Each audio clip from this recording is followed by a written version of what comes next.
Today we are starting the discussion on anticholinergic drugs. Anticholinergic drugs. Anticholinergic drugs are those drugs which block the cholinergic receptors. There are other names for these drugs also. Some people call them anticholinergic drugs. Another name for the same drugs is cholinergic antagonist. Cholinergic antagonist. Then another name for the same group of drugs is cholinergic blockers. So anticholinergic drugs or cholinergic antagonist or cholinergic blockers, that is one and the same group of drugs. Now in these drugs, they have a capability to bind with the cholinergic receptor, but they are unable to stimulate the cholinergic receptor.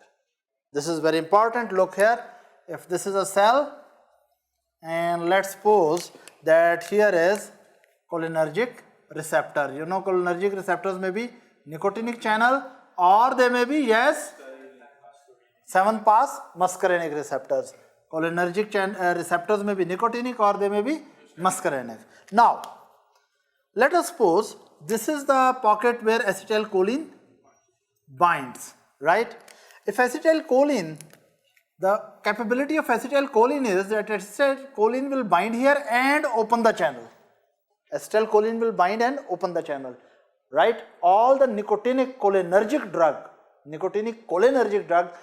can bind the channel and activate the channel. But anticholinergic drug, they do bind the channel, they do bind the receptor, but they don't open the channel and they don't activate the channel. Again, listen. If we have anticholinergic drug which will bind with the nicotinic receptor, what are its characteristics? It will have affinity for the receptor. Affinity means it will bind, but it does not have intrinsic activity. The drug does not have the capability to intrinsically stimulate the receptor and give intracellular signaling, right? So what we can say, what is the difference in cholinergic agonist and antagonist? Cholinergic agonist and cholinergic antagonist. What is the difference?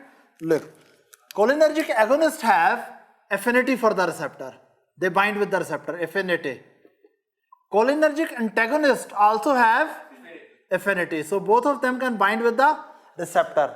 The difference is that the cholinergic agonists have affinity plus they have intrinsic activity. They activate intrinsic activity. It means cholinergic drug can bind with the receptor and activate the receptor so that cholinergic receptors will give intracellular signaling, right? But when we talk about anticholinergic drugs or cholinergic antagonists, these drugs do bind with the receptors, so they do have affinity, but they do not have intrinsic activity. They do not have no intrinsic activity. Because there is no intrinsic activity, it means that anticholinergic drug bind with the receptor, but they do not activate the receptor and they don't give intracellular signaling.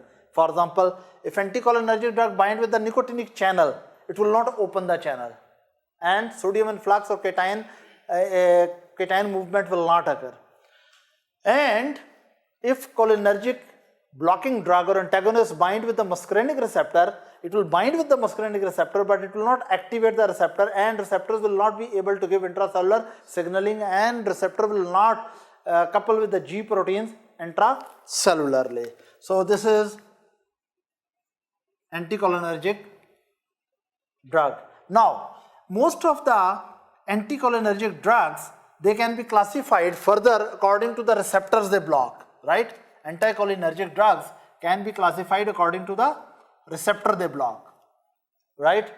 There are anticholinergic drugs which block the muscarinic receptors, anti-muscarinic drugs, we call them anti-muscarinic drugs, and other cholinergic, anticholinergic drugs which are nicotinic drugs.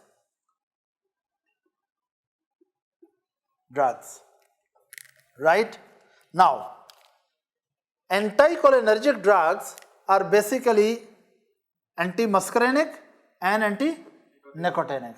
Now, those drugs which are anti-muscarinic, as you know, there are 5 subclasses of muscarinic receptor: M1, M2, M3, M4 and M5. Some of them bind with all the muscarinic receptors and block them. We call them non-selective muscarinic antagonist. Non-selective muscarinic antagonist. And there are other anti-muscarinic drugs which bind with almost all muscarinic receptors and block almost all muscarinic receptors. They are called, non-selective are those, again, non-selective are those which are capable to bind and block most of the muscarinic receptors.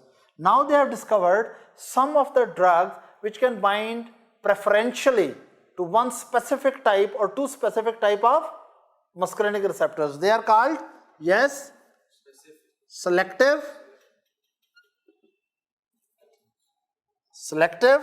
muscarinic antagonist. Now, the classical example of non-selective muscarinic antagonist or non-selective muscarinic blocker, the classical example is atropine. Atropine and related compound scopolamine.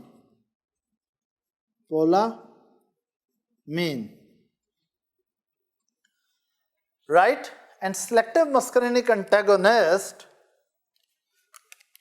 for example, there is one drug which is M1 selective, which preferably bind with, block the M1 receptors. The name of the drug is pyrazapine.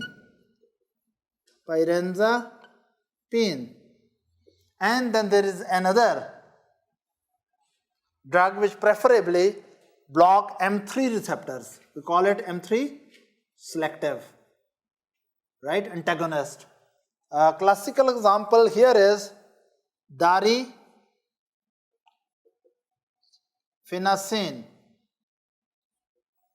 right? Again, that is darifenacin. Let's go back. We were studying anticholinergic receptors, anticholinergic drugs. Anticholinergic drugs bind with the cholinergic receptors, but they do not stimulate the cholinergic receptors and prevent the action of the acetylcholine, endogenous acetylcholine at the cholinergic receptors, right? Anticholinergic drugs are basically divided into antimuscarinic and anti-nicotinic. Antimuscarinic may be non-selective or they may be selective. Non-selective classical example is atropine and scopolamine, and selective M1 selective pyrazapine and M3 selective, there are many, but darifenacin, you are supposed to know. Then we come to anti-nicotinic. Anti-nicotinic, right, drugs. Anti-nicotinic are divided into two. You know, there are two types of main nicotinic receptors. The nicotinic neuronal receptors and nicotinic receptors on the neuromuscular junction. Is that right? Now, some drugs preferably bind with the nicotinic receptors on the ganglion and block them. So they should be called ganglion blockers. Ganglion blockers.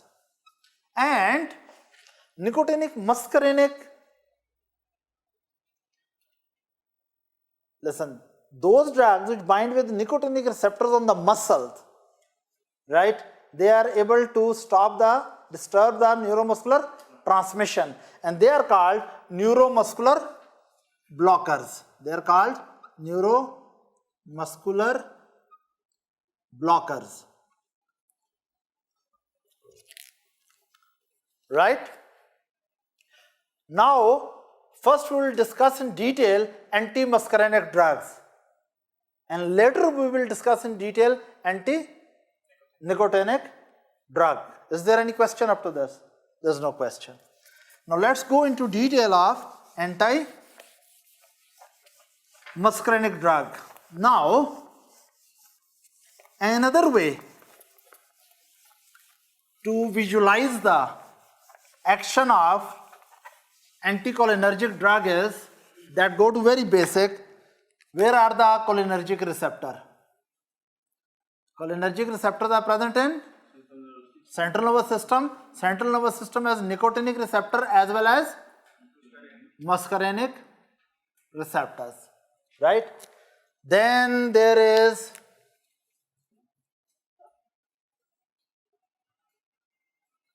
preganglionic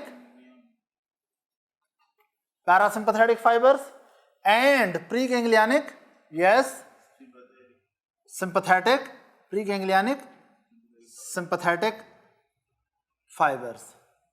They are also cholinergic. Now, here is postganglionic, which are going to the neuroeffector site. Let's suppose here they are going to the heart. This is another way to explain, visualize the anticholinergic drugs and their actions. Now, what is happening that this is preganglionic parasympathetic, this is postganglionic parasympathetic. Preganglionic are releasing acetylcholine as well as postganglionic parasympathetic also release acetylcholine. Preganglionic sympathetic release acetylcholine, most of the postganglionic sympathetic release norepinephrine except the postganglionic sympathetic fiber going to the few blood vessels and sweat glands and few blood vessels going to the muscles. They are having acetylcholinergic fibers. And last but not the least, the cholinergic fibers are going to, yes, at neuromuscular junction, and acetylcholine come here. Now, if we visualize that what are the cholinergic sites in the body, central nervous system has cholinergic action, sympathetic and parasympathetic ganglion have cholinergic action, then neuroeffector site of parasympathetic system have cholinergic action, and neuromuscular junctions have cholinergic action. Now, if we have anticholinergic drugs, and some of the anticholinergic drugs will be blocking action here. So what are these drugs? Ganglion blockers. These are ganglion blockers. Here are the nicotinic receptors which are ion channels, right? So those anticholinergic drugs which are stopping the cholinergic activity at the autonomic ganglion, right, by blocking the nicotinic receptors which are ion channels, we call them ganglion blocking drugs. Then those anticholinergic drugs which are capable to block the cholinergic activity, at the neuroeffector parasympathetic site, right? They are given anti-muscarinic drugs, anti-muscarinic. Why? Because all the parasympathetic neuroeffector sites are having muscarinic receptors. So drugs which will block here, what we will call them? Yes, anti-muscarinic drugs, right? And then last group of drugs which are capable of blocking the cholinergic action at neuromuscular junction, and these drugs are called, yes, these drugs are called neuromuscular blockers. So you can visualize in this way also that cholinergic drugs may be ganglion blocker, these are nicotinic channel blocker, or they may be neuromuscular blocker. They are again interfering with the function of nicotinic channels at the neuromuscular junction, or they are anti-muscarinic, which are basically interfering with the action of acetylcholine at the muscarinic receptors at parasympathetic neuroeffector sites. Any question here? There's no. And of course, some of anti-muscarinic, they can cross blood-brain barrier and can have anticholinergic action in CNS, right? In the same way, some of the anti-nicotinic drugs, if they are lipid soluble, they can also go to the central nervous system and have anticholinergic action, right?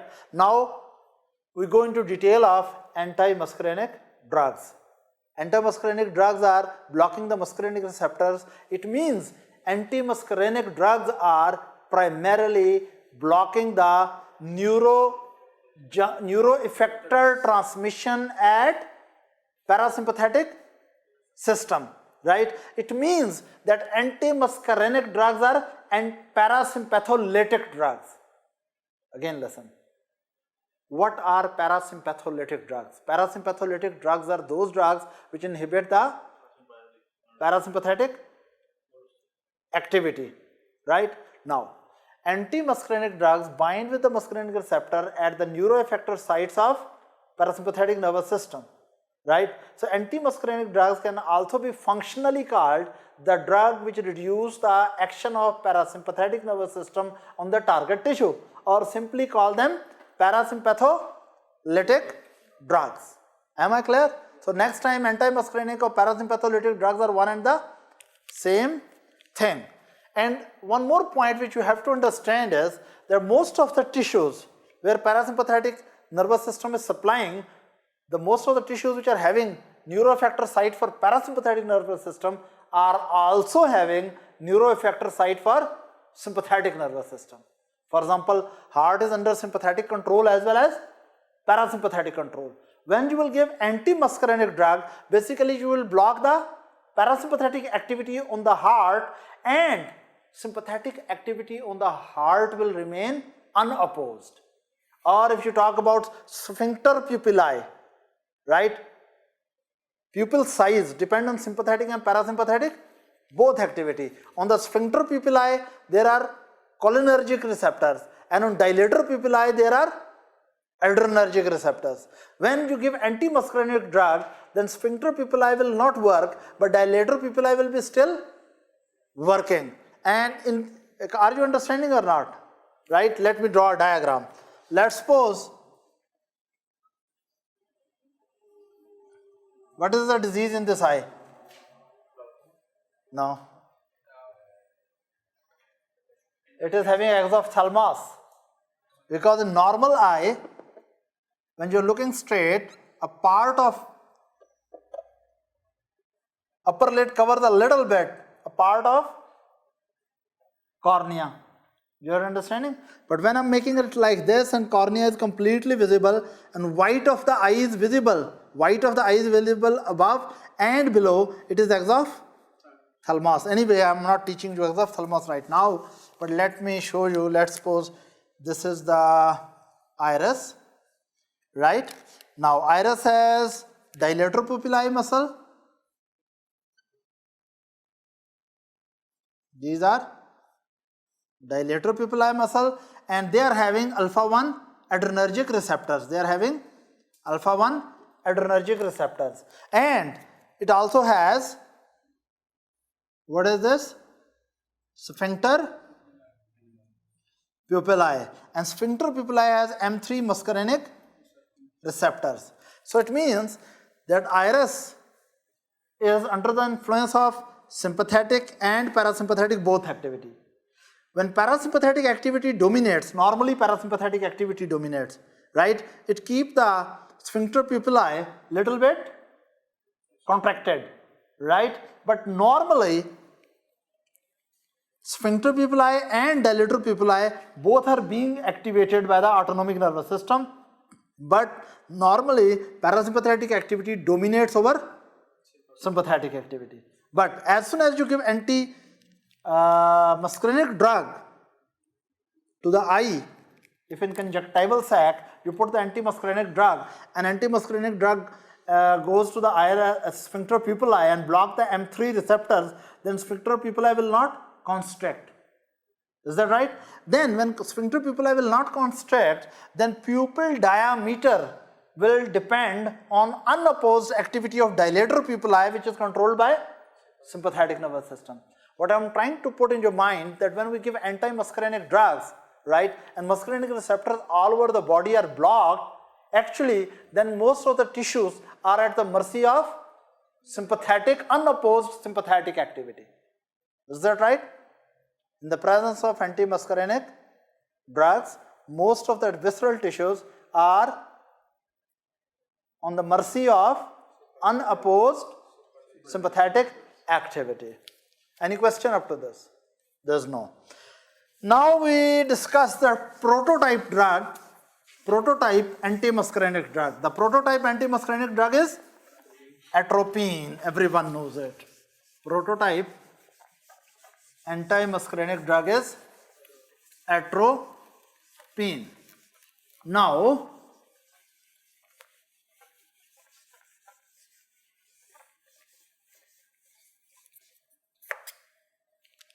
atropine is an alkaloid. It is derived from plant.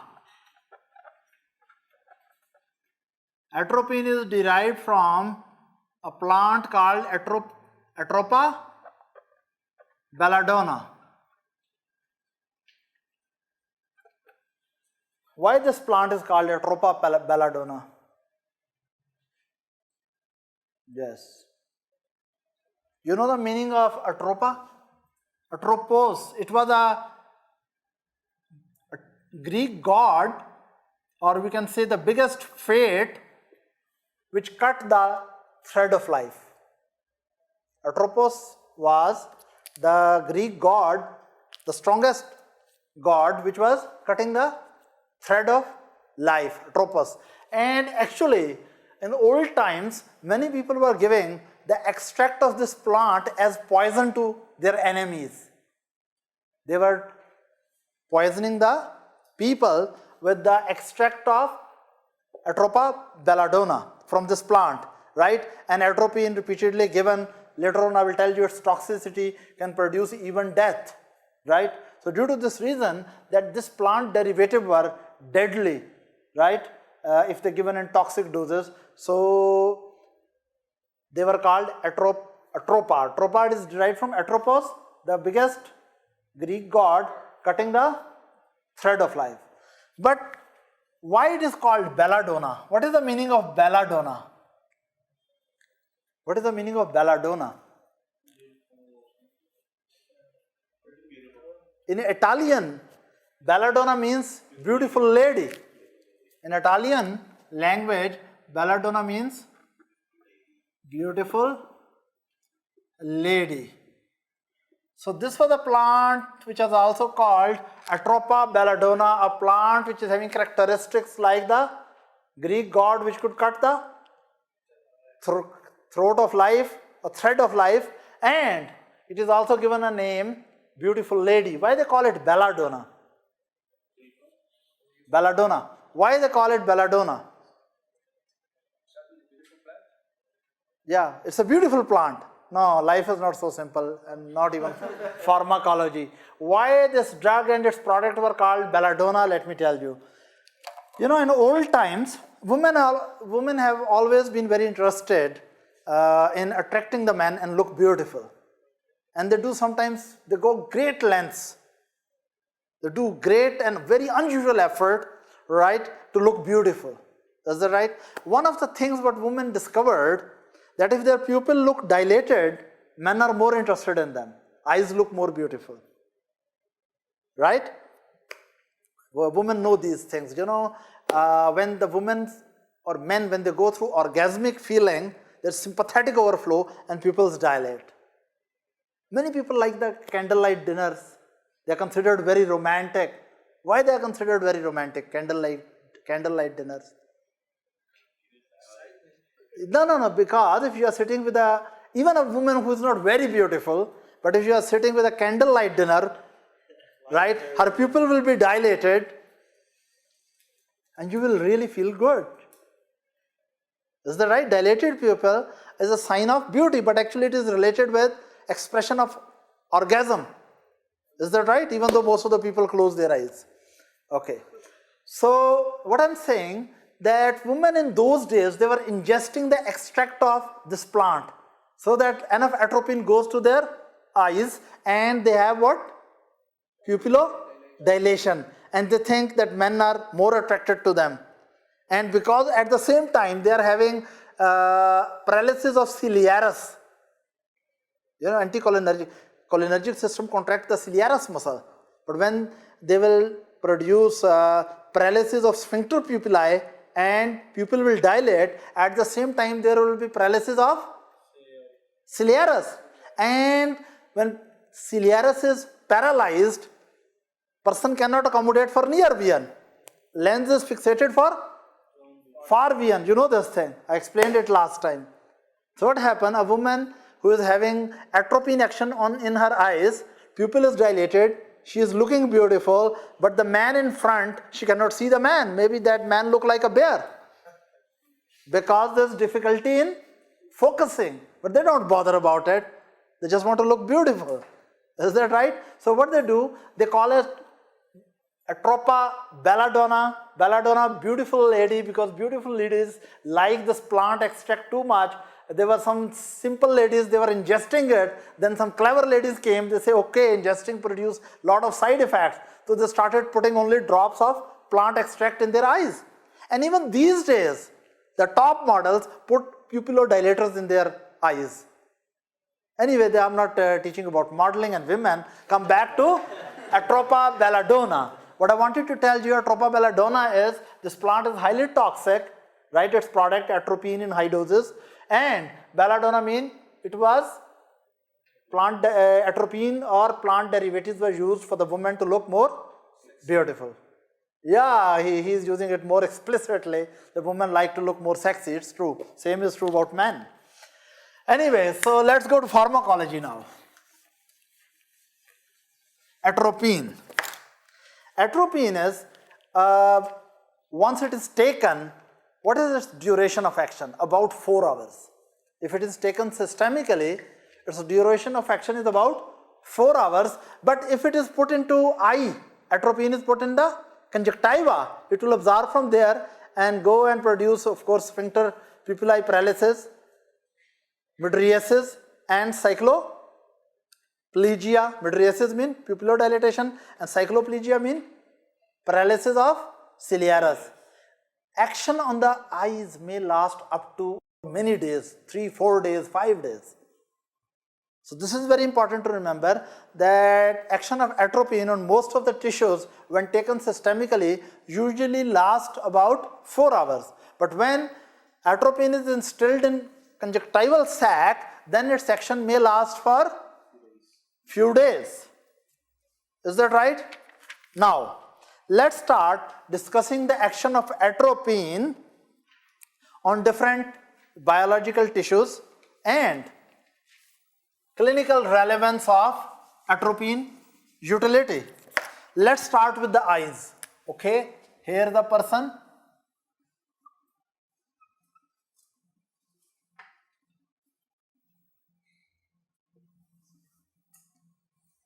Now we are going to see in this person, this is respiratory system, here is GIT, and of course, you know, there is something. Okay. Now, let's start from here. We will talk about the action of atropine on important organ system. First of all, we'll talk about action of atropine on the eyes, right? And then we'll move downward into body tissues. Now, on the eyes, what is the action of atropine? Let me, you know it already, but let me make a diagram for you.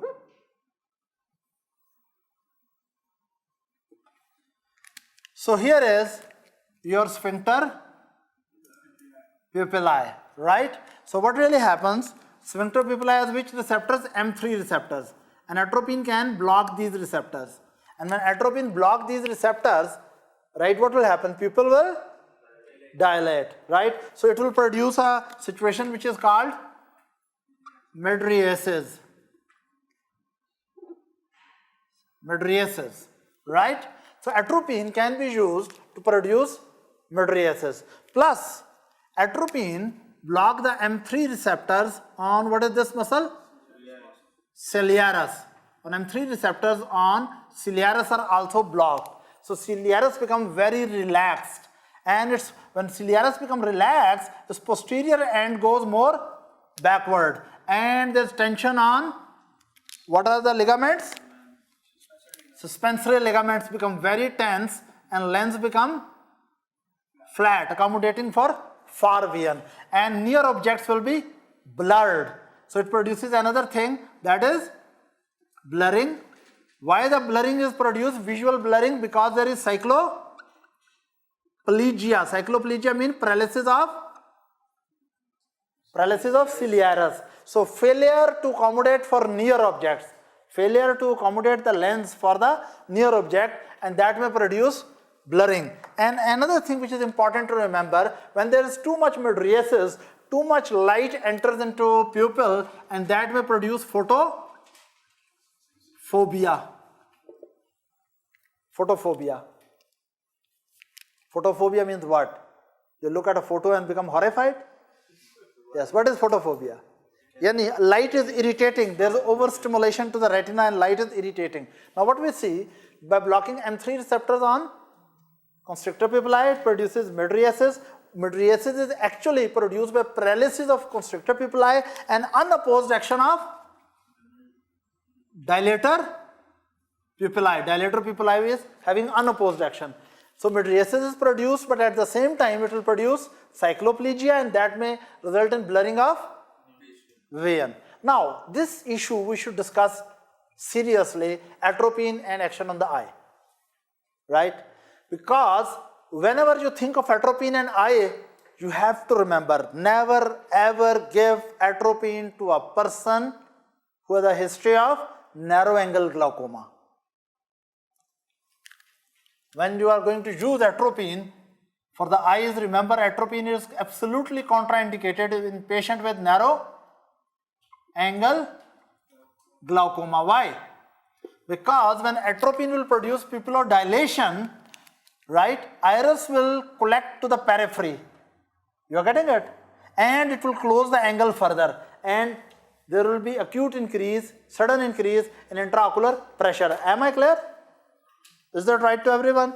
So what is happening? The atropine, whenever you think to use atropine or related antimuscarinic drug for the eye, the first thing you should remember that patient should not have narrow angle, right, or history of narrow angle glaucoma. Is that right? Because this drug may precipitate narrow angle glaucoma or very severe acute phase. You understand it why? Okay. But the question is that why we are using atropine in the eyes? Yes, there are certain circumstances when we need to use the atropine or related compounds. For example, when you want to check the refractive errors in eye. What you want to check? Uses I am going to talk about of atropine and antimuscarinic drugs. Other number one, when you are examining the eye for the refractive errors. For example, there is myopia, right, or hypermetropia. Now in these cases, listen, in these cases you want to paralyze the, what is this, ciliaris. You want to paralyze the ciliaris so that you can really know what is the exact refractive error. Because if ciliaris is not paralyzed, then what happens when you are checking the eyes for refractive error? Ciliaris will contract and try to adjust the lens, right? And your findings will not be right. So good ophthalmologists, when they are checking the refractive errors, they first paralyze, what is this? Ciliaris. So that ciliaris contraction, sometimes it is less, sometimes it is more. So it should not interfere with the refractive errors determination in the eye. Am I clear? No problem. Secondly, this can also be used, pupillar dilation can also be required when you do retinoscopy or fundoscopy. You want to dilate the pupil. Retinoscopy or fundoscopy, or when you want to look at the optic disc, right? You want to dilate the pupil, and you want to dilate the pupil, so mydriatic agent can be used and mydriasis can be achieved by atropine and related compounds. Third situation where you will need atropine is when someone has inflammation of cornea or inflammation of iris and ciliary body. Inflammation of cornea is called keratitis. What is it called? Keratitis. And inflammation of iris and ciliary body is called iridocyclitis. Iridocyclitis. Inflammation of iris and ciliary body. Now remember, when there is inflammatory reaction in the cornea or in the iris and ciliary body, lot of proteins are released here. You know, during inflammation, there is increased permeability of the capillaries and lot of proteins or exudate is made here and lot of white blood cells come here. The risk is if someone is having keratitis or iridocyclitis, the problem or complication can be that lot of fibrinogen which is released during inflammatory process that may lead to adhesion of iris with the, what is this? Adhesion of iris with the cornea or adhesion of iris with the lens. So iris may become adherent to with the anterior structures or posterior structure. So one of the way to reduce the chances of such adhesion formation of the iris is that you dilate the iris. So iris is away and on the periphery and it is having less chance to come in contact with cornea or with the lens. Am I clear? So sometimes we require mydriasis or dilation of the pupil in the cases of keratitis or iridocyclitis to prevent the adhesion formation between the iris and the cornea or iris and the lens. Am I clear? There is no problem, right? So these were some uses of atropine and related compound. Now, actually, especially when you are doing refractive errors determination, you want to examine the eye for refractive error. You want long-term mydriasis and cycloplegia or short-term? Short-term. I told you if you put atropine here in the conjunctival sac, cycloplegia may be for many days and person will remain the blurring vision. And maybe you go to a doctor and who put atropine there, he checked your eyes, gives you a perfect number of your eyeglasses, but when you come out of his examination room, everything is looking blur. You will be happy or angry? You will be angry for many days, right? So now doctors prefer to use less short duration antimuscarinic drugs to put in the eye. Atropine takes many days of action. We don't like that. Or would you like this? No. So shorter duration, less than atropine. Atropine has a many days action in the eyes, but less than atropine is home atropine. Home atropine. Its duration of action is less than that. And even much less than that is a compound called cyclopentolate. Cyclopentolate. And another drug which has very short action, just half hour to 1 hour, that is tropicamide. Tropicamide. So in this list, duration of action is progressively decreasing, right? So if you want mydriasis for very short time, you will use tropicamide or cyclopentolate. If you want it for long time, you will use atropine. Is that right? All of them are used as mydriatics, right? And as cycloplegic drugs. Am I clear? There's no problem here. Now, another thing, when you are doing fundoscopy or retinoscopy, you are looking at the retina, in that condition you want to dilate the pupil but you don't want to produce the paralysis of ciliaris. Then the best drug is a drug which stimulates dilator pupillae. For example, adrenergic drug. Which adrenergic drug is used only to produce mydriasis? Yes, phenylephrine. Phenylephrine. What is phenylephrine? This is alpha-1 stimulant, alpha-1 adrenergic receptor stimulant, agonist. Now, phenylephrine, if it is put into conjunctival sac, it will go to the eye and work on dilator pupillae and stimulate that dilator and produce mydriasis. So mydriasis can be produced by stimulation of sympathetic nervous system or inhibition of parasympathetic nervous system. That is why for mydriasis you can use anticholinergic drugs or sympathomimetic drugs. But if you need only mydriasis and no significant action on ciliaris, if you just want to dilate the pupil, the preferred drug should be phenylephrine rather than atropine and related compounds. Am I clear? Why? Because this drug will produce mydriasis without cycloplegia. Right? For example, when you are doing fundoscopy. But when you are checking the refractive errors, of course, then you have to use a drug which will produce cycloplegia also, paralysis of ciliaris. Then we have to use drug out of these, depending upon what duration of action we want. Any question here? There is no question, right? So another thing, the people who are above 40 years, when we are doing the refractive error determination in the eye, usually we don't need cycloplegia. Why? Because above the 40 year, lens have become semi-solid and lens does not change its curvature according to the contraction or relaxation of ciliaris.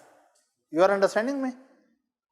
That when your age is 40 and plus, somewhere above the 40, you lose the capability of accommodation, right? Your ciliaris contract, but lens curvature cannot be changed. Due to that reason, people who are above 40, there is no need to use the cycloplegic drugs when you are determining the refractive errors. You understand it? Good. Now we come to some other action.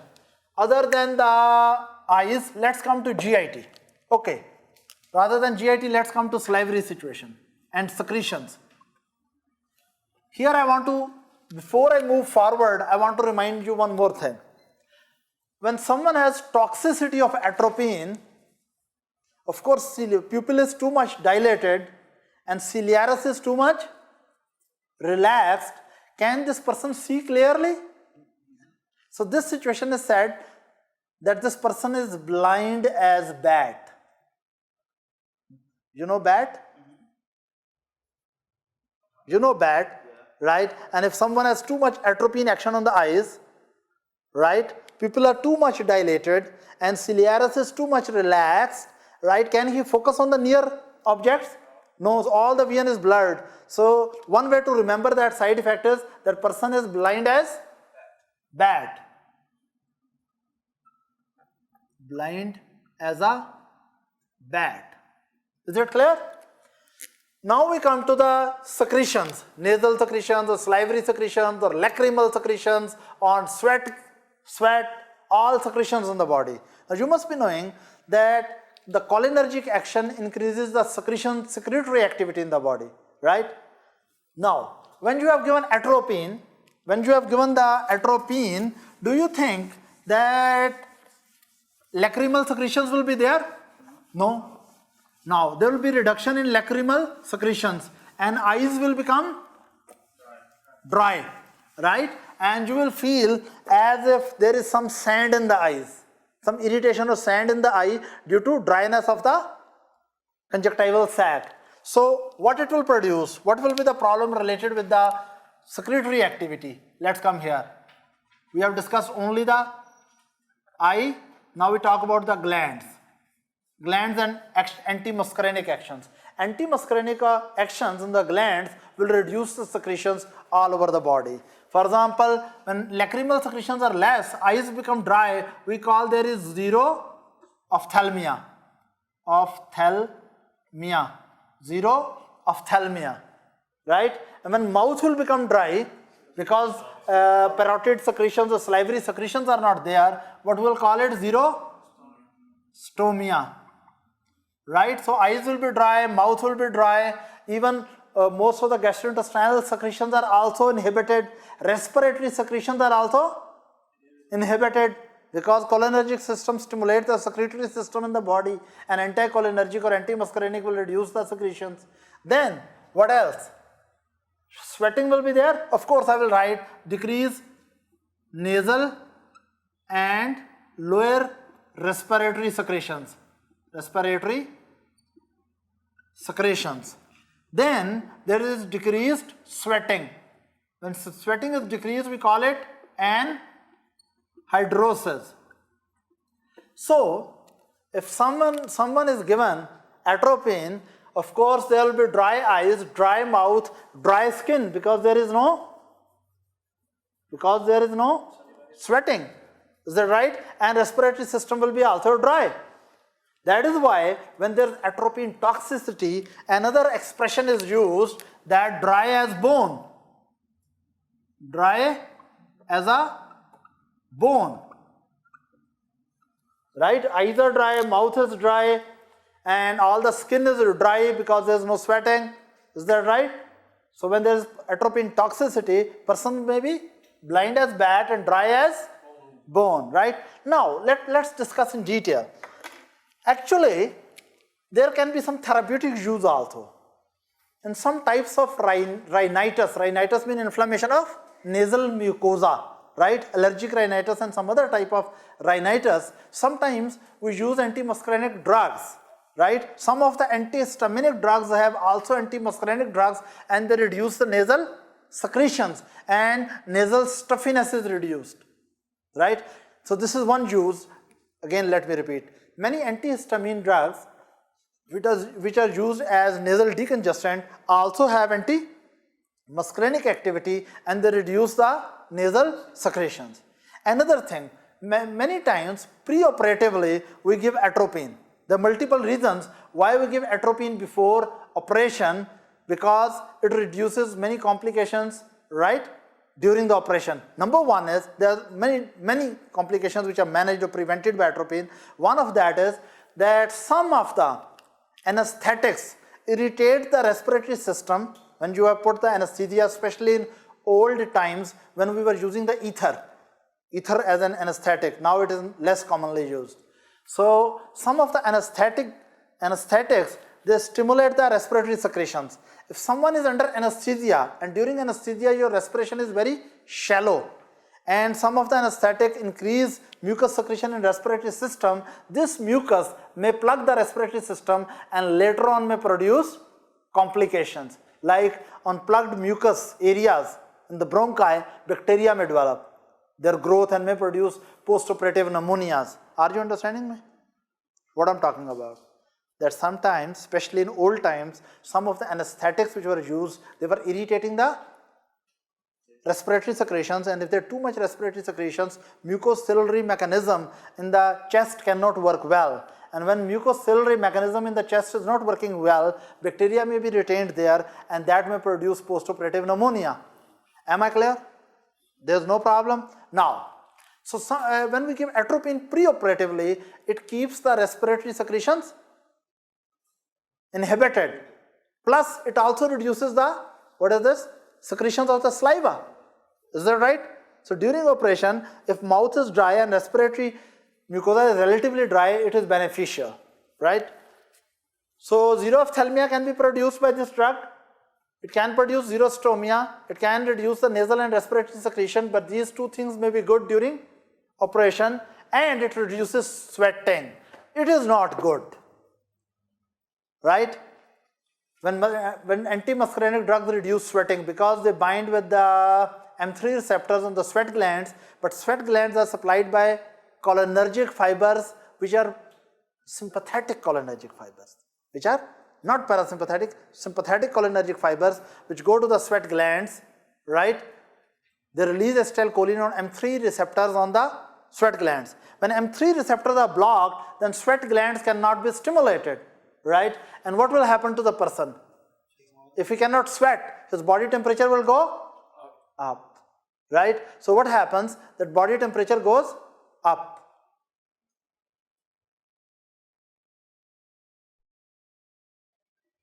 So we were talking about that if someone has been given M3 or antagonist or atropine, which is a non-selective muscarinic, anti-muscarinic drug. Now, it will reduce the secretions. And when you cannot produce sweat, body temperature will go up, right? You cannot lose the core body temperature which is being produced, heat which is being produced in the body. And you will become hot. And another term for this situation is used, hot as a, yes, hot as a hair. Some people say hot as a pistol.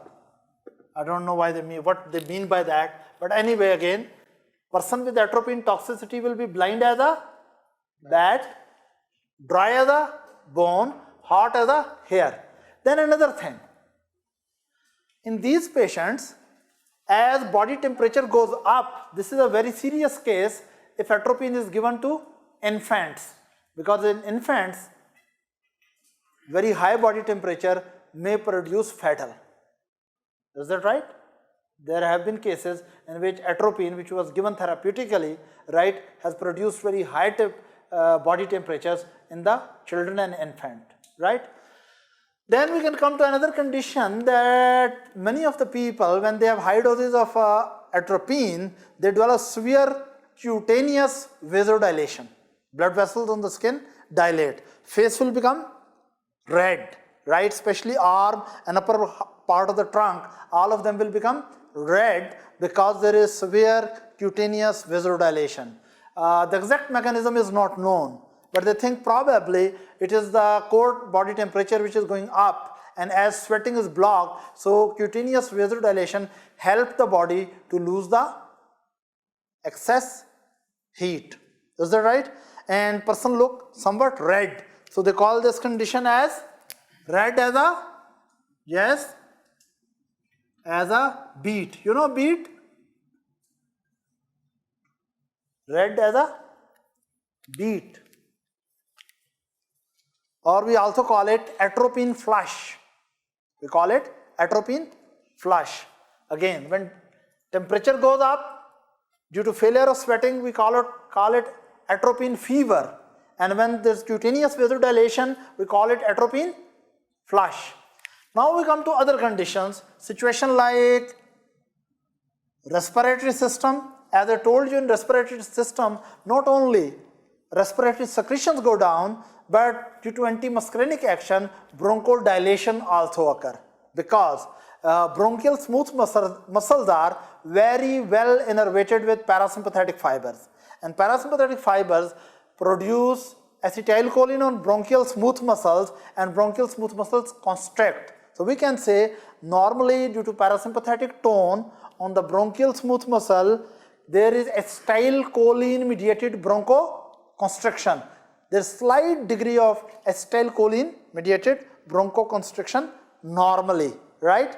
But when you give a drug like atropine or any drug which will block the muscarinic receptors, that will lead to the failure of cholinergic bronchoconstriction, and there will be bronchodilation. Is that right? And due to this reason, because it can lead to bronchodilation,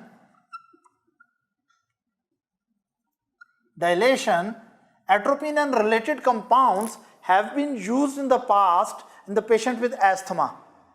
But these days, a synthetic compound which is structurally related with atropine, right, is used in patient with chronic obstructive pulmonary diseases. That synthetic compound is called ipratropium. Ipratropium is quaternary ammonium compound. Ipratropium is quaternary ammonium compound. So it is a highly polar compound. It cannot cross the biological membrane easily. This drug, ipratropium, is given by inhalation. It is inhaled into bronchial tree, and there it can directly act on the bronchial smooth muscle and block the M3 receptors over there, and then parasympathetic system mediated bronchoconstriction is lost, and it produces some degree of bronchodilation. Then we come after respiratory system, let's come to the GIT, gastrointestinal system. As you know that normally gastrointestinal system is stimulated by cholinergic activity. Parasympathetic nervous system stimulates the peristalsis in GIT, right? Parasympathetic nervous system increases the secretions in GIT. When we are using antimuscarinic drug, then it acts as a parasympatholytic drug on the GIT, and on the GIT there is a loss of cholinergic activity. So GIT motility will be reduced, GIT movement will be reduced. Due to this reason, some of the you can say antimuscarinic drugs are used as antispasmodic for GIT, right? They reduce the spasm of GIT, or they are also used to reduce the secretions of GIT, especially HCl in the stomach. Now, as I told you, number one, in the GIT, these drugs can be used as antispasmodic, right? It's a very strong antispasmodic drug, atropine. Plus, it can reduce, parietal cells secrete HCl, and this can reduce also production of HCl. But you must know that these days, to reduce the HCl production, there is a special drug being used which is M1 receptor selective. That is M1, yes, M1 receptor antagonist, and that drug is pyrinzapine. Now, pyrinzapine, P-I-N-E, pyrinzapine is M1 selective antagonist, and it significantly reduces HCl production in the stomach and help in the healing of duodenal ulcers or peptic ulcers. But this is not approved yet in America, but it is available in Europe, Japan and Canada, right? M1 selective antagonist drugs, pyrinzapine, right? You can use atropine, but atropine is not so effective. Atropine is more effective as antispasmodic drug as compared to reducing the secretions of the HCl. Is that right? So sometimes when we want to reduce the GIT motility, if someone has hypermotility of GIT for transient time, right, we use the drugs related with atropine. Then action on the urinary bladder. As you know that the detrusor muscle has also M3 receptors, right, and they can be blocked by this. And normally when M3 receptors are stimulated on detrusor contract and help in urination, right? But when we give antimuscarinic drug, what will happen? Detrusor will not contract, and if detrusor is not contracting, it means urine will not be released. Is that right? Sometimes in those people who have stress incontinence or incontinence because the urinary bladder is hypermotile, or some children have enuresis, they wet the bed, right? They pass urine in the bed at night. For these conditions, they also use some drugs which are antimuscarinic. Atropine can help, but they preferably use the drug which act on M3 receptor on the bladder, and the drug here is darphenazine. So what I'm saying, let's go back and recap all of it, that atropine as antimuscarinic drug can produce pupillodilation and cycloplegia. It can produce in the dryness of all secretion, dryness of reduced lacrimal secretion, reduced salivatory secretion, reduced gastrointestinal secretion, and reduced sweating. And the same way, if you come down, it can reduce the nasal secretions and respiratory secretion, and can produce bronchodilation. And it can also relax the motility in GIT, right? And it can also be given in the patient who have hypermotile urinary bladder, right? So let's have a break now.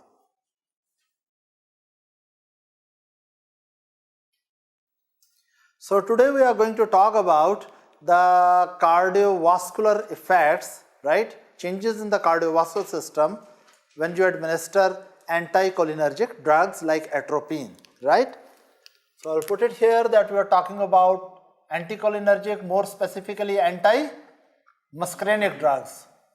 Muscarinic drugs, right? So you were last time talking about the action of atropine on different tissues, right? So let's talk about cardiovascular system. Now, here is your central nervous system, and central nervous system modify the activity of the heart through sympathetic and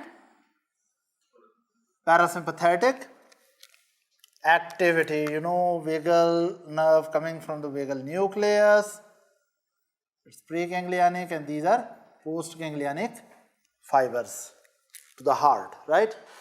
The heart specific tissue which is specifically affected by vagal stimulation is SA node, AV node, and some degree of atrial contractility. Now, what really happens that on the SA node there are receptors, cholinergic receptors, and these cholinergic receptors on SA node and AV node, they are basically muscarinic type 2 receptors, right? What are they? They are M2 receptors, right?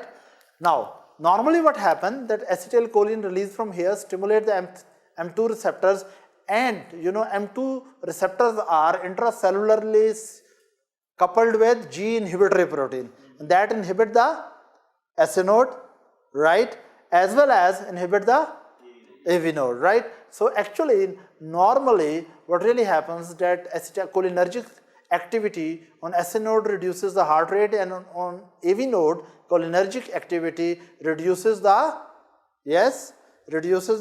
velocity of current from atria to the ventricle.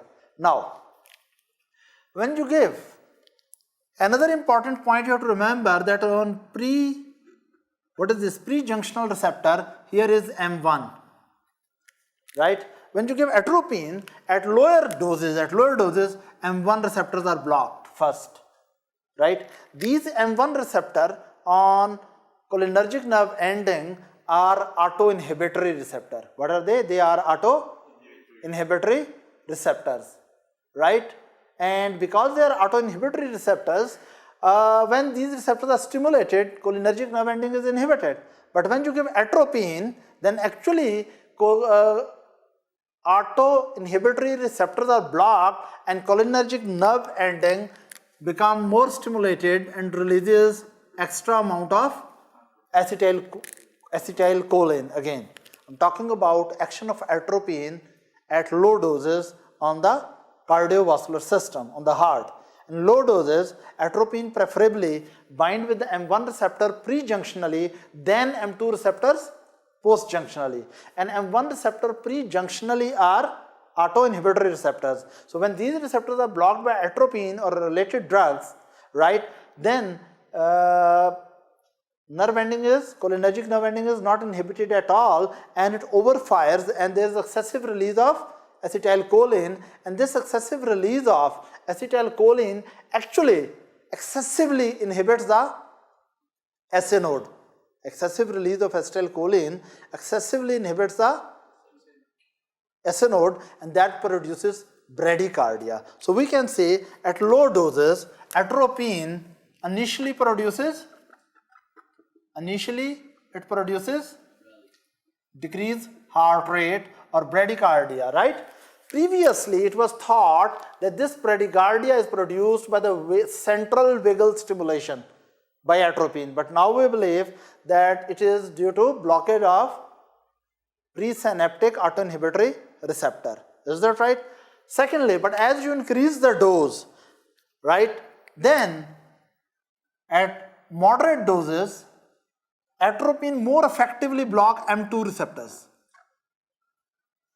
And when at moderate doses, atropine block the post-junctional M2 receptors on SA node and AV node. So it means now cholinergic activity cannot stimulate M2 receptor on SA node and AV node. It means now acetylcholine cannot inhibit SA node and AV node. Or you can say when atropine is blocking M2 receptors on SA node and AV node, then these two cardiac tissues are escaping the inhibitory effect of acetylcholine.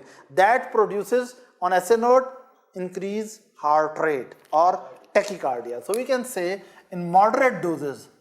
In moderate doses, atropine produces increased heart rate or tachycardia by blocking the M2 receptors post junctional membrane on SC node, right?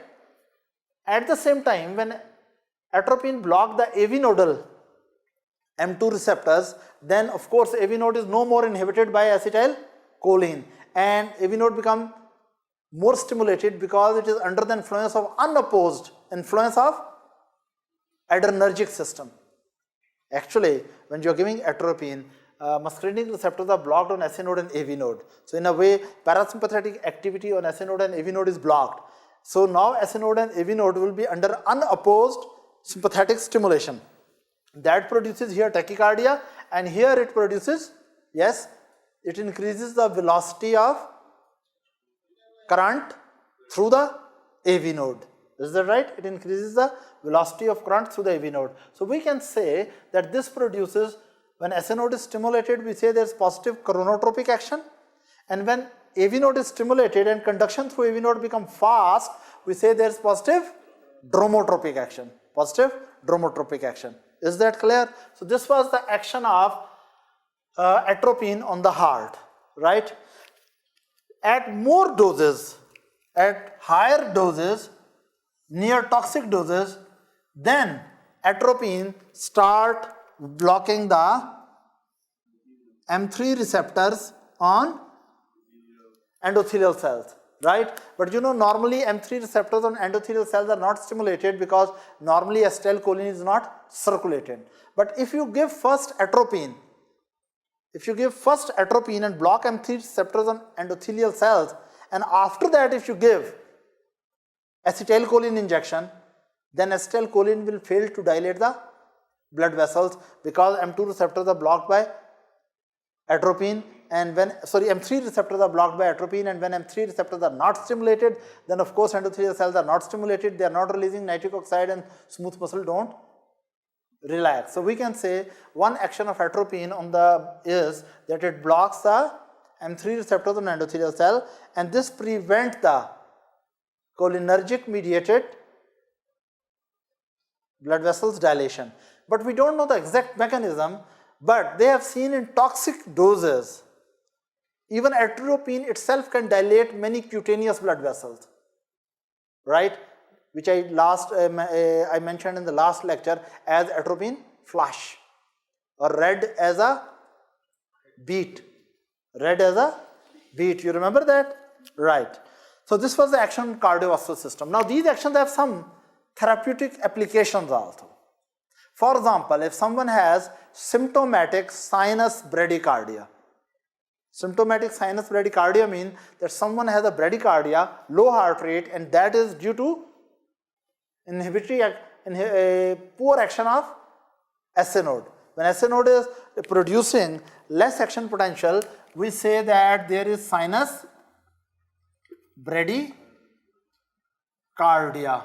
So acetylcholine, atropine is given sometimes in patients with symptomatic sinus bradycardia to slightly increase the heart rate towards normal.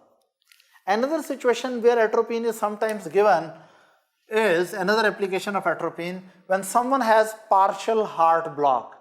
If due to any reason, if AV node is inhibited, you want to stimulate the AV node, one way to stimulate the AV node is give atropine so that cholinergic inhibitory action on AV node should be lost, right? So it can be given in partial heart blocks or partial, we also call it partial nodal blocks.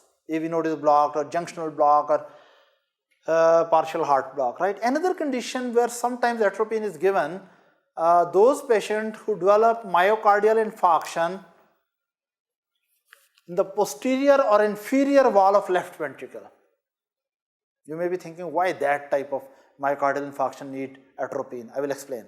Sometimes we use this drug in the patient who have postero-inferior myocardial infarction. Let me tell you. the artery, the branch of coronary system, that is the right coronary artery. Right coronary artery, which supplies the posterior and inferior part of left ventricle, also supplies the AV node. Are you understanding? The artery which supplies, let me make a diagram here, that let's suppose this is the left ventricle and here is your right ventricle, right. Now, in the left ventricle, of course, this is the anterior wall, this is lateral wall, and this is septum, and this is posterior and then inferior wall. Actually, the right coronary artery, it gives branch which supplies the posterior part and the inferior wall, as well as from here a branch come to AV node. A branch come to AV node. So when thrombus is here and posterior inferior part of myocardial tissue, left ventricular tissue undergoes infarction, usually there is ischemia or injury to the AV node also. So conduction of the current through AV node becomes slow and person may develop what? Heart block. That impulses from the atrium cannot go normally to the ventricle. Am I clear? That sometimes we use atropine in the patient with myocardial infarction, not with every myocardial infarction. Those patients of myocardial infarction who have bradycardia or they have heart block. Usually these are the patients who have infarction in the posterior wall and inferior wall of left ventricle. Why? Because these patients have block in the coronary vessels which are supplying posterior inferior part of left ventricle, but from the same coronary branches, blood supplies goes to AV node and SA node, and usually when posterior inferior infarct are there, that may also be associated with bradycardia or with the heart blocks, and then we give the atropine to block the M2 receptors on SA node and AV node and reduce the inhibitory action of acetylcholine on SA node and AV node. Am I clear? So the bradycardia should be averted. Any question here? No. Right, so we have already discussed in previous lecture the uses of atropine in the eye. You remember? In the eye we use atropine under what conditions? Atropine or related drug, antimuscarinic drugs in conjunctival sac we put when we want to produce pupillodilation, mydriasis and cycloplegia. Right, and we discussed about that in the eyes. What were the indications in the eyes? We use it for examination of the eyes when we are doing fundoscopy or when we are doing retinoscopy or when we are doing assessing the refractive errors. We paralyze. We discussed that in the last lecture, and we also use it to dilate the pupil so that iris does not develop adhesions with the cornea or with the lens in patients with keratitis or iridocyclitis. And so these were the ocular applications. As good doctors, you must know whenever you hold the atropine in your hand or any antimuscarinic ophthalmological application in your hand, first of all, you always rule out person does not have a tendency for narrow angle glaucoma. That is contraindicated there. Because in patient with narrow angle glaucoma, when people will dilate, iris will collect at the root of the iris will collect at the peripheral part and close the angle. Then we have talked about the application of these drugs in gastrointestinal system, right? That they act as a very good antispasmodic agents. And then I also mentioned that to reduce the HCl secretion, the drug which is specially used is pyrazine, right? M1 selective blocker, right? Then I told you that such drugs can also be used to inhibit the contractility in the urinary bladder, especially in hypermotile or hyperactive urinary bladder, or when there is stress incontinence and or enuresis. I told you in those cases the drug which is specially preferred is darifenacin. Okay, that's very good. And we also talked about that these drugs can reduce the secretions in respiratory system and salivary secretions, and reduction of secretions in respiratory system and Reduction in salivary secretion is beneficial when patients are given general anesthesia, right? Did we discuss that? Let me explain it further. That in patient, why we use antimuscarinics, antimuscarinic uses preoperatively or peroperatively, before operation or per operation, during operation. Why? The multiple reasons. One reason I told you already, that these drugs can reduce the salivary and yes, respiratory secretions, right? If there are less respiratory secretion, respiratory channels are relatively dry, right? That is beneficial during the operation, because if there some of the anesthetic agents irritate the respiratory system and produce lot of secretions, and if there are too much secretions accumulation in respiratory system, then post-operatively you may develop pneumonia when there are a lot of microbe trapped into those secretions and mucociliary system fail to clear those heavy secretions. Is that right? But anyway, there are some other reasons also why we give atropine related compounds preoperatively or peroperatively. One more very important reason is that when you are operating on the abdominal viscera, or you are physically handling the peritoneum, or you are touching the viscera, that may initiate vagal reflexes, right? For example, if you are handling with the viscera and you are going to do the operation, right, then that visceral handling or stimulation may produce strong vagal outflow and cardiac arrest. Are you understanding me? Right? The sensory system from the viscera will take sensations through the vagus nerve. Vagus nerve, 80% fibers are sensory. So vagus nerve, a lot of sensory fibers from the viscera and visceral stimulation will take the sensation to the medulla, and from there there will be stimulation of dorsal nucleus of vagus, which will produce a lot of acetylcholine release on the heart, and that may produce cardiac arrest. To prevent that inappropriate vagal reflexes, we also use atropine. So to reduce vagal reflexes, right? When you are handling the peritoneum or viscera, right, abdominal viscera. So preoperatively we give atropine. Then there is one more reason why we should give atropine preoperatively or peroperatively. Who can tell me? You have any idea? Yes. There's one more reason. Actually, you know, before with anesthesia, we give muscle relaxants, right? For example, you are doing abdominal operation, you want to relax all the muscles, right? Skeletal muscles, so you can easily handle the viscera. Now, when with general anesthesia, we give the muscle relaxants. Usually muscle relaxants are the drugs, yes, which block the neuromuscular junction. Muscle relaxants are the drugs which block the nicotinic cholinergic receptors at the muscles. Let me put it here.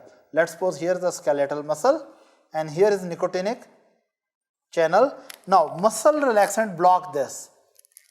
When they block this, and these are competitive blockers, right? And here is your cholinergic nerve ending, alpha motor neurons, cholinergic nerve ending. When you terminate the operation,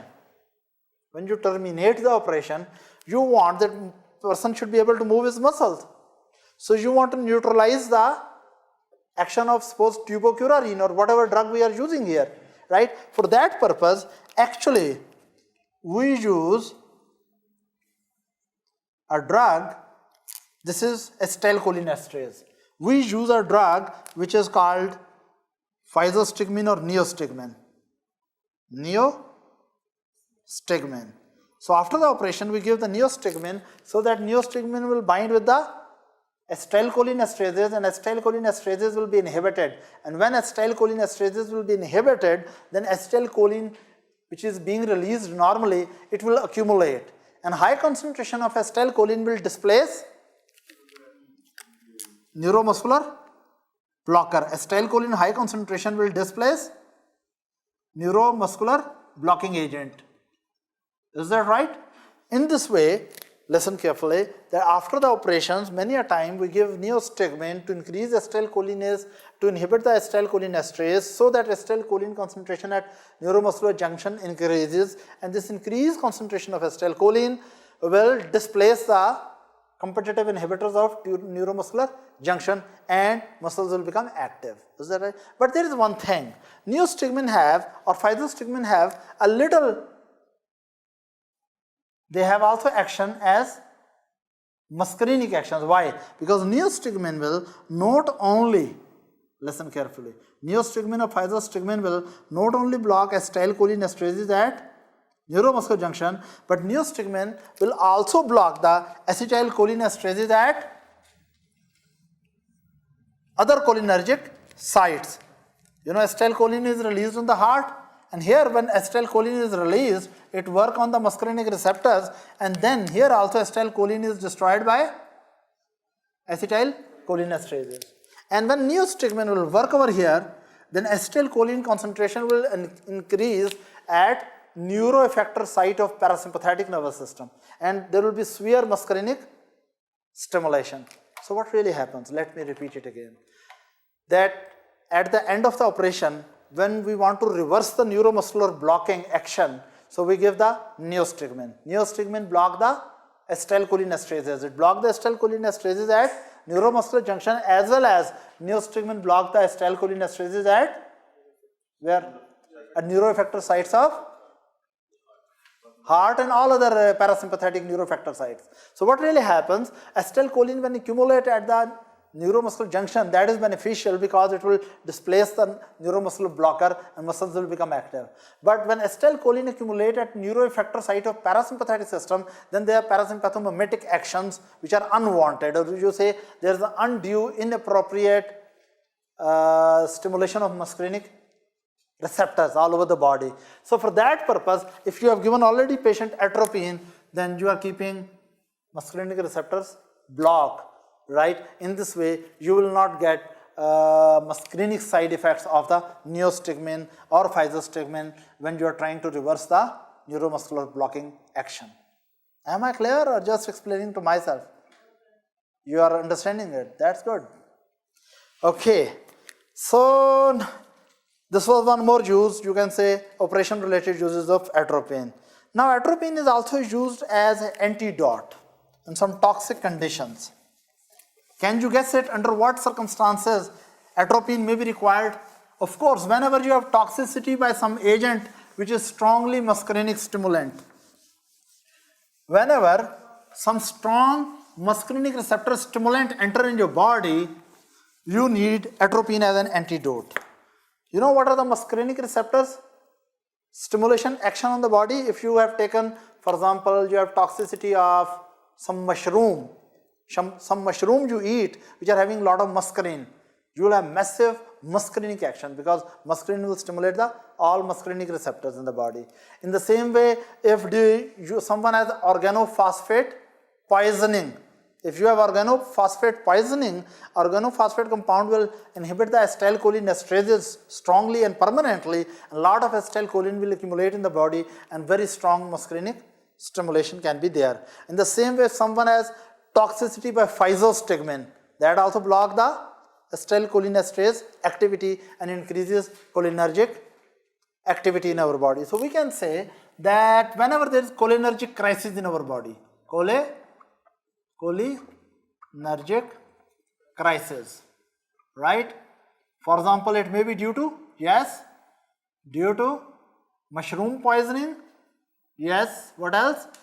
Poisoning, or physostigmine overdose, physostigmine, or organophosphate compounds toxicity.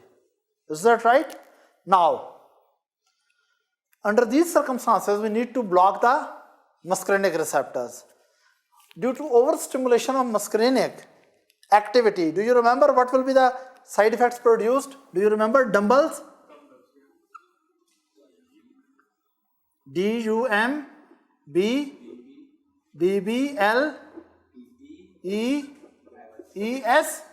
No, I think ESS.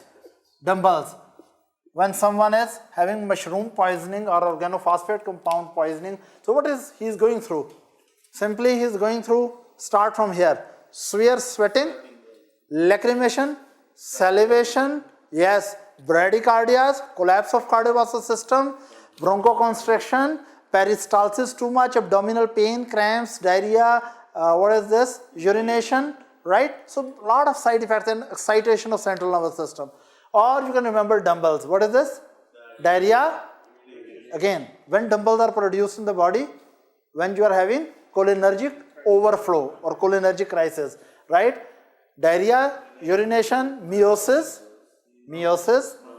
yes, bronchospasm, bradycardia, lacrimation, excitation of central nervous system and skeletal muscle, salivation and sweating. Actually, atropine is anti-dumbbells. Atropine is equal to anti-dumbbell activity.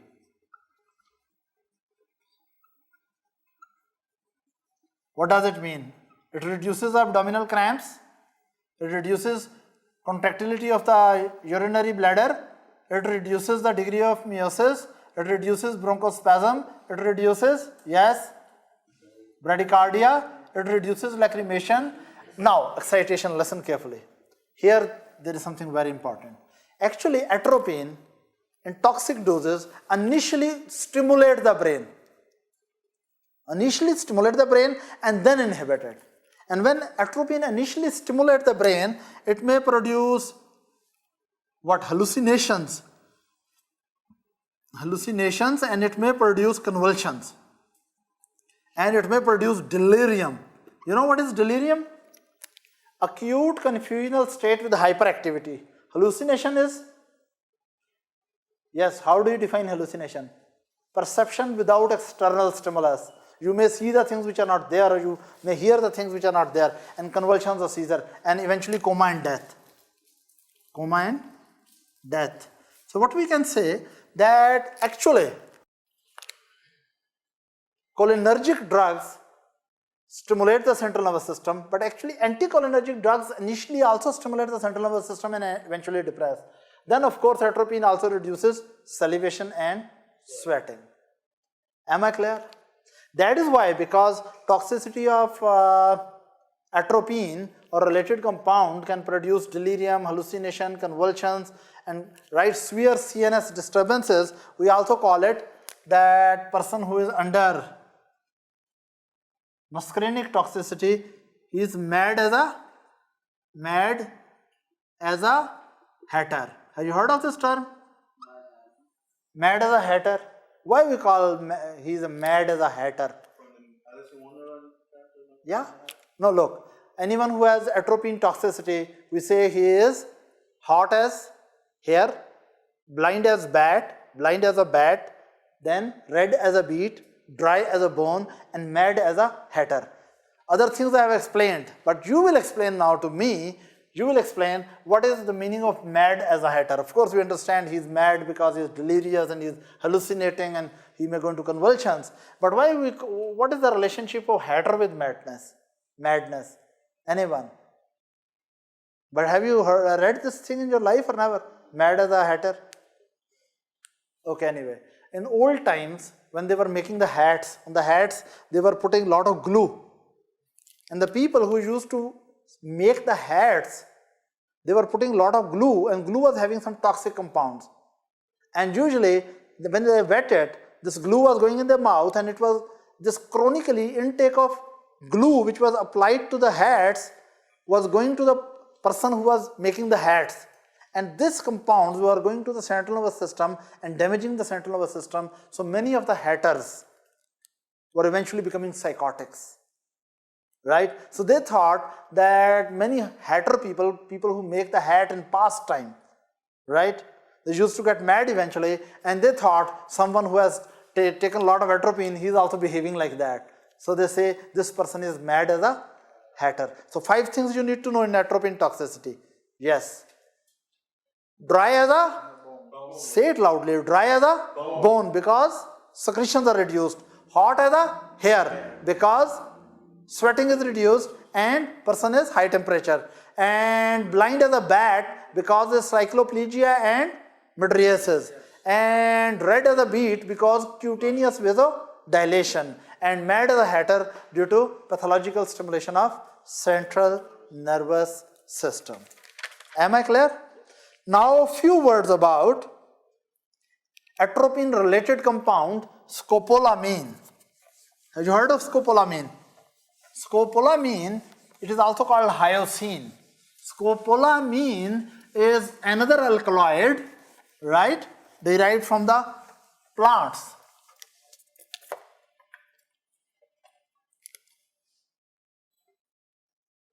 Scopolamine. Now, scopolamine is, in most of its action, it is similar to atropine. There are few differences which I should highlight. Number one, scopolamine has better permeation in central nervous system. Scopolamine crosses the blood-brain barrier more effectively as compared to atropine. So it has more central nervous system action, right? And but you remember atropine, I told you that atropine will first stimulate central nervous system and then inhibit, right? But scopolamine, from the very beginning, it starts inhibiting the central nervous system. It produces sedation and inhibition of central nervous system. And very special use of scopolamine is as a drug for motion sickness. What is motion sickness? When you are in a yacht or in a ship and boat, or you are moving in the roads which are like this, right? Motion sickness is produced when there is overstimulation of inner ear due to the movement, right? That inner ear, vestibulocochlear nerve. Cochlear nerve is concerned with hearing and vestibular nerve is concerned with balance. Some people during excessive motion, right, or movement, there's overstimulation of labyrinth of vestibular nerve and vestibular nuclei, and that produces nausea and vomiting, right? So they have seen that scopolamine is one of the best drug which is effective in preventing the motion sickness. It is more effective when it is given before the onset of nausea and vomiting. Yes? The same as Dramamine. Yes. So scopolamine is one of the most effective anti-motion sickness drug, but its action is better when it is given as a preventive agent, right, before the motion sickness start. Another use of, and scopolamine is now available as transdermal patches. Transdermal patches which are applied on the back of the ear at the mastoid, right? From there it is very easily absorbed, scopolamine, right? So transdermal patches are available. Other uses of scopolamine, that it is also used along with the morphine, scopolamine and morphine, as special combination of anesthetic drugs, right? Especially in obstetrical anesthesia. Scopolamine help to produce some degree of amnesia. Amnesia means you will forget the things. Especially if I give you scopolamine now onwards, you will not remember things, right? That is called antegrade amnesia, right? So scopolamine can produce in central nervous system sedation and antegrade amnesia, right? And it is used as a drug, anti-motion sickness drug, and it is also used in combination with morphine as a combination for anesthesia, right? Then there are some other drugs which are also antimuscarinic for special uses. So let me mention some other antimuscarinic drugs. I told you previously there was a drug called ipratropium. Ipratropium is quaternary ammonium compound, atropine related compound, but it is quaternary ammonium, so it cannot cross the biological membranes. It is given by inhalation in the patients with chronic obstructive pulmonary diseases. In which conditions it is given? COPD or asthma, but it is more effective in COPDs, ipratropium, and its new agent is tiotropium, right? This newer agent has a long half-life, so this may be require only one application a day, right, or one inhalation a day. So tiotropium. This is for the bronchodilation.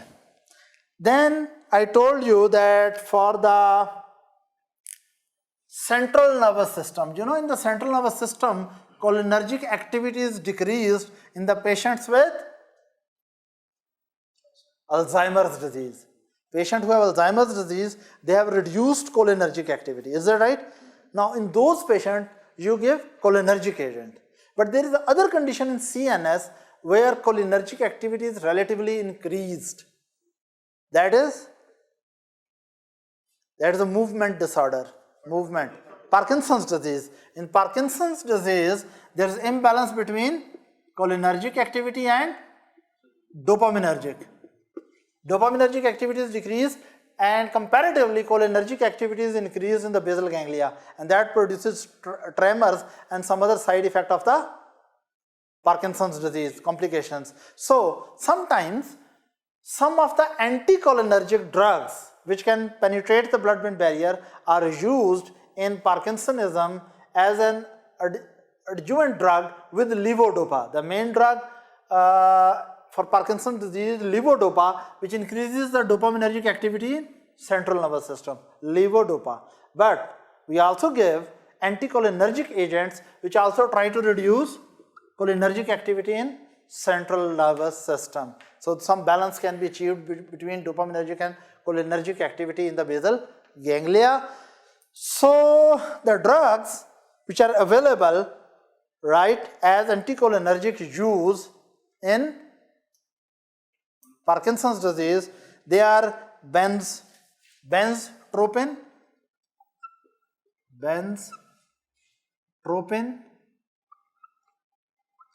that is used in Parkinson's disease. Very easy way to remember. Park my Benz. Right? Parkinson's, you need Benz. Right? Benzotropine, not Mercedes-Benz. Right? Okay. Then other agents which can also enter in central nervous system and produce mild degree of anticholinergic activity, they are trihexyphenidyl. I don't know who are putting these difficult names. Trihexyphenidyl. Right? Trihexyphenidyl. Then another compound is biparidone. Biparidone. So these three compounds, benztropine, trihexyphenidyl and biparidone, these are anticholinergic action which can go to the central nervous system and reduce cholinergic activity to bring in balance with the reduced dopaminergic activity in patients with Parkinson's disease. Right, then in anticholinergic drugs which are used in ophthalmic applications, I have already discussed. I told you atropine for very long use, homatropine relatively short duration, very short duration, cyclopentolate I told you previously, and shortest duration is procainamide. Right? Atropine is longest duration for 1 week or so. Homatropine is 48 hours or so. Then cyclopentolate is 6 to 8 hours, and procainamide is 1 to 2 hours, right? Or rather 30 minutes, right? So these are the all agents which are instilled in conjunctival sac to produce anticholinergic activity on the sphincter pupillae and ciliaris. Is that right? But remember, before giving these drugs, you should be sure there is no narrow angle glaucoma or tendency for that glaucoma, right? Then we can come to GIT, that anti-muscarinic drugs which are used in gastrointestinal system.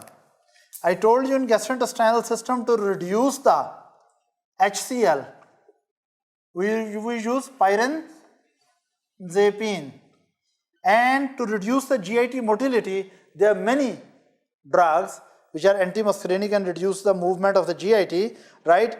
One of few important are glycopyrrolate,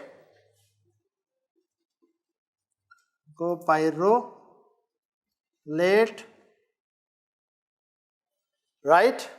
there can be glycopyrrolate, there can be dicyclomine, or methscopolamine, and there are other also, right? They are used as antispasmodic agent in GIT. Then to relax the urinary bladder, right?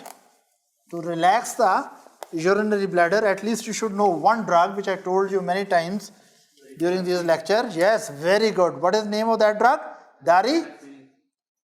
Darifenacin. Very good. And there are others also, like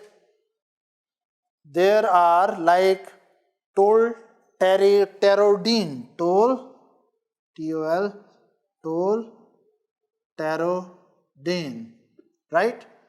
So these are the drug, oxybutanin.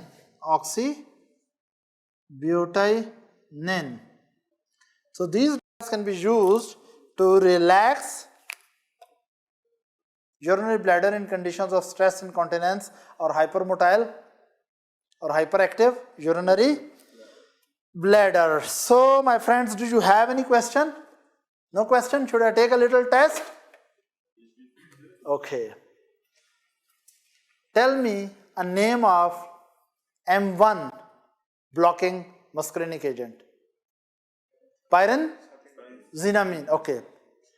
Then can you tell me shortest acting antimuscarinic drug which is used in ophthalmology? Atropine is the longest acting. Tropicamide.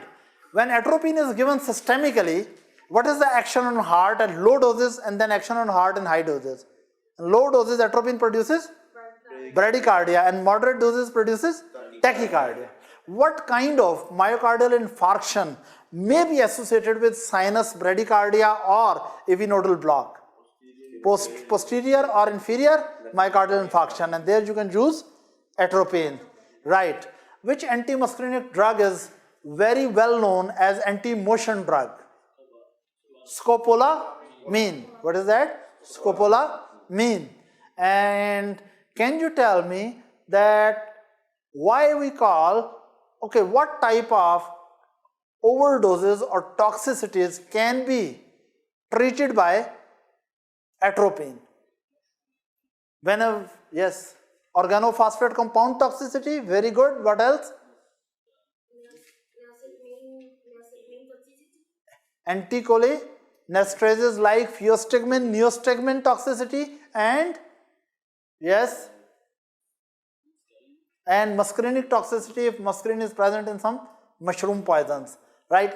The last question, and answer me intelligently. Why atropine is used preoperatively? Yes. Number one, it reduces secretions in salivary secretions and respiratory secretion. Number one. Number two, it reduces the vagal reflexes which may be inappropriately stimulated when you are handling the peritoneum or viscera. Very good. And what is the third reason we use atropine preoperatively or peroperatively? When after the operation you are giving neostigmine to reverse the neuromuscular blocking action, and neostigmine normally produces muscarinic actions, and atropine can prevent those muscarinic side effects of neostigmine. Do you have any question about these drugs? Now we were talking about the anticholinergic drugs. In the beginning we discussed that anticholinergic drugs can be antimuscarinic or antinicotinic, and antinicotinic drugs are ganglion blockers and neuromuscular junction blocker. Now few words about ganglion blockers. Drugs which are ganglion blockers, they are very rarely used, right? So we will not discuss them into detail. Let's suppose this is your central nervous system, right?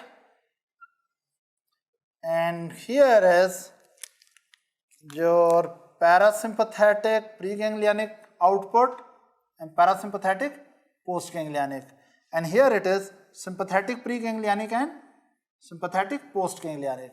You know, parasympathetic preganglionic fibers release acetylcholine and parasympathetic postganglionic fibers release acetylcholine. Sympathetic preganglionic also release acetylcholine, but most of the sympathetic postganglionic release norepinephrine. Now, in the ganglions, acetylcholine act on the post-junctional membrane on nicotinic receptors. Acetylcholine work on nicotinic receptors, which are basically cationic channels. Now, when you give a nicotinic receptor blocker, it means a drug which can block nicotinic neuronal receptors, right?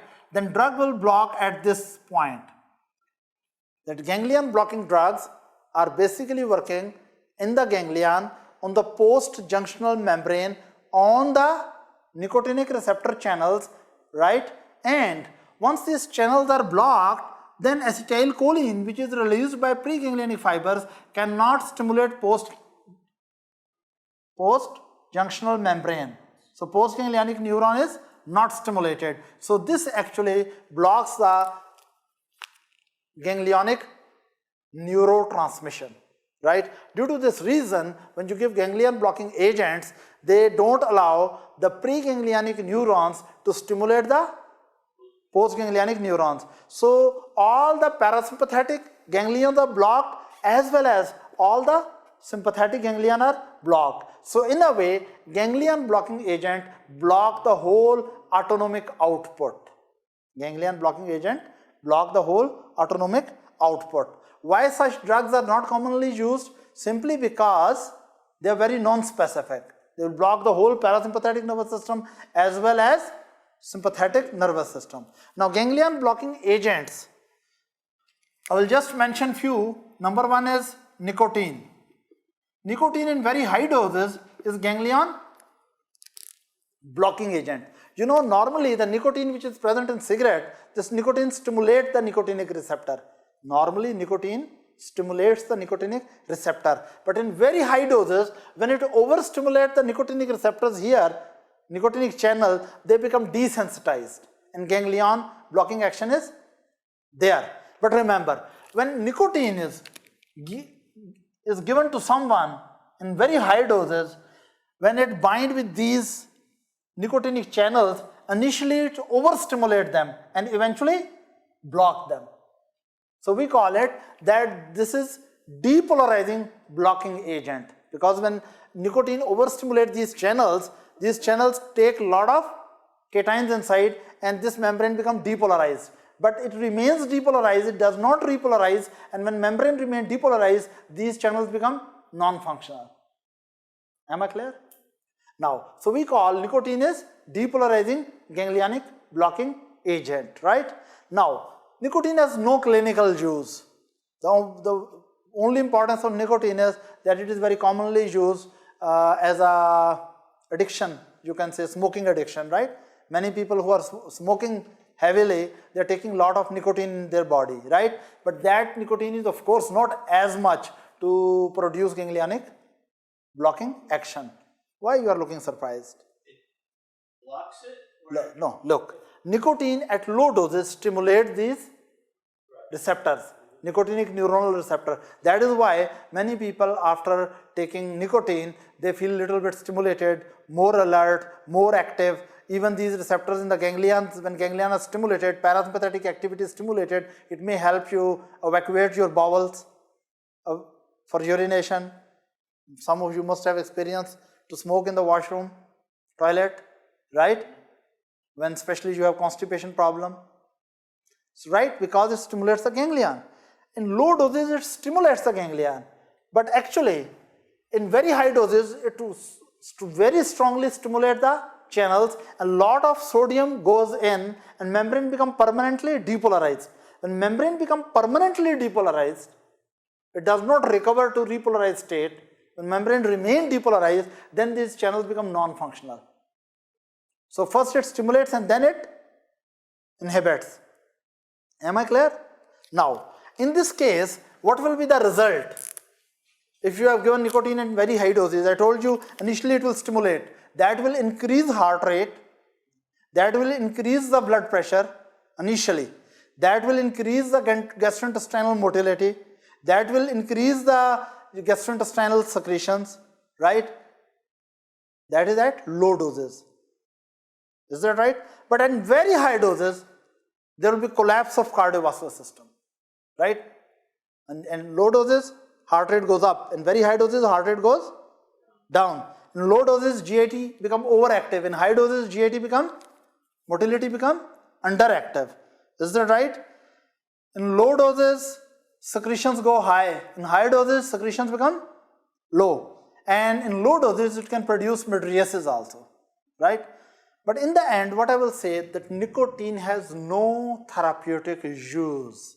Have you ever heard that nicotine is given therapeutically to someone? No one. All the world is trying how to stop nicotine, not how to start nicotine. Is that right? So what I'm saying that nicotine is depolarizing competitive antagonist, right? And it leads initially stimulation of the ganglion and eventually inhibition of ganglion, right? These days nicotinic patches are available. If someone wishes to stop the smoking, they put a patch and then some nicotine is getting absorbed from the patch and you can try to get rid of your smoking habit. Is that right? But anyway, nicotine we will discuss in very big detail when I will teach you CNS stimulant, right? Then there are other ganglion blocker. Other ganglion blockers like trimethophan and mecamylamine. Trimethophan and other agent is mecamylamine.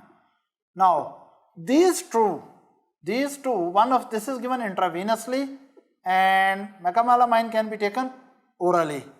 These two are non-depolarizing blocker, non-depolarizing ganglion blockers. But nicotine was depolarizing ganglion blocker. It means nicotine was initially stimulating the channels and eventually blocking, but they directly block the channels. Trimethophan and mecamylamine, right? Now, these drugs are rarely used now, except sometimes they are used in experimental conditions that if you are checking the effect of some new drugs on cardiovascular system, we give ganglion blocker, especially when we are checking on the animals. We give the ganglion blocker so that reflex tachycardia or reflex bradycardia can be blocked. For example, if you give arterioconstrictor, then autonomic nervous system will produce reflex what? Bradycardia. And if you give arteriolodilator, then autonomic nervous system produces reflex tachycardia. You know these things or you don't know? You must know. Look, if you give me arterioconstrictor, my blood pressure will go up. Baroreceptor will fire, and they will actually, when baroreceptors will fire, they will stimulate the vagus, and vagus will reduce heart rate. So we say strong arterioconstriction or strong venoconstriction produces reflex bradycardia. It makes a sense because when your blood pressure is going up, then heart rate should go down so that blood pressure should not go up further. But if due to some reason your blood pressure is falling, you have hypotension or there is veno and arteriolodilation, right? Then baroreceptors are inhibited. So reflexly, vagus will be also inhibited. And inhibition of vagus releases the heart and it becomes tachycardia. So of course, when you are developing hypotension, heart should develop tachycardia. You are understanding? Now, sometimes it happens, this thing you understand, whenever we are using drugs which are strong vasoconstrictor or vasodilator, that produces reflex action on the heart. When we have new drugs, experimental drugs, we want to see what is the action of the drug on the arterioles or veins, plus what is the action of the drug directly to the heart. For example, there may be a drug which can produce strong arterioconstriction as well as tachycardia. Drug can directly act on the heart. But if reflex pathways are working, strong vasoconstriction will produce reflex bradycardia. You are understanding? And direct action on the heart will be masked. Should I draw a diagram or you understand it? You understand or I should draw a diagram? Okay. So here's your diagram. This is your heart. central nervous system, circulatory system, and here is from the circulatory system we can say baroreceptor system. It is the input to, and here is vagal output. Is that right? Now listen. If you produce strong vasoconstrictor action, blood pressure goes up, baroreceptor stimulate, vagus is also stimulated and heart develop bradycardia. If you produce fall in blood pressure, pressure in the baroreceptor system will, carotid sinus will be less. So less stimulation of baroreceptor system, less stimulation of vagus, heart develop tachycardia. Is that right?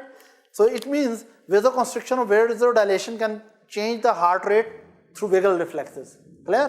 Now, what really happens, sometimes we have a drug which can produce vasodilation. Now, if there is vasodilation, that will reflexively produce tachycardia. Then we cannot see what is the action of the drug on the heart directly, because heart is under reflex activity also. So sometimes when we are studying the action of the drug experimentally on the cardiovascular system, right, and we want to see the direct action of the drug on the blood vessel and direct action of the drug on the heart, then we should block the ganglion. And if we block the ganglion, right, then what will happen? The reflex tachycardia and bradycardia is prevented. Then we can see exactly what this drug is doing to the heart directly. Am I clear? So this is one important scientific or experimental use of ganglion blockers, right? Another use is very rarely if someone has aortic dissection. Sometimes it happens that in aorta, let me tell you what is aortic dissection.